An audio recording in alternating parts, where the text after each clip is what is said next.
تو اللہ تعالیٰ کی توفیق و رحمت سے ہم دیکھی جہنم، ہم دیکھی جنت، صرف محمد رسول اللہ صلی اللہ علیہ وسلم کے فرمان پر، اللہ کی آیات پر ایمان اور یقین رکھتے ہوئے ہم بھی اللہ تعالیٰ سے جہنم سے پناہ اور جنت کا سوال کرتے ہیں، آخر کا یقین رکھتے ہیں۔ جبکہ کافر اللہ فرماتے ہیں ان کے لیے تباہی ہے، وہ آخر کا انکار نہیں کرتے بلکہ جہنم کا بھی انکار کرتے ہیں، اور مزید کہوں تو جنت کا بھی انکار کرتے ہیں۔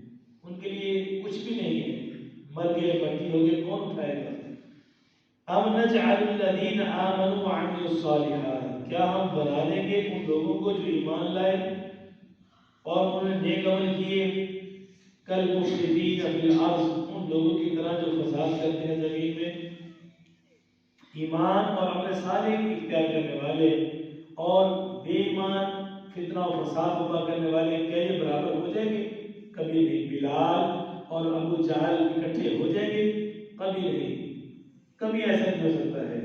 عمر رضی اللہ تعالیٰ عنہ، ابوبکر رضی اللہ تعالیٰ عنہ، یہ کبار صحابہ کرام اور ان کے ساتھ بڑے بڑے مالدار ابو لہب، ابو جہل، یہ اکٹھے ہو جائیں گے؟ کبھی نہیں ہو سکتا ہے۔ دنیا میں یہ تو انسان نے جو کرنا تھا کیا، لیکن آخر کے دن اللہ تعالیٰ کے ہاں ایک ترازو ہے، حساب و کتاب ہوگا۔ قرآن مجید میں کئی مقامات پہ اللہ تعالیٰ نے اس کا ذکر فرمایا، ہم کیسے کیسے ان کی امانت کو دیں گے۔ آج ہماری عقلیں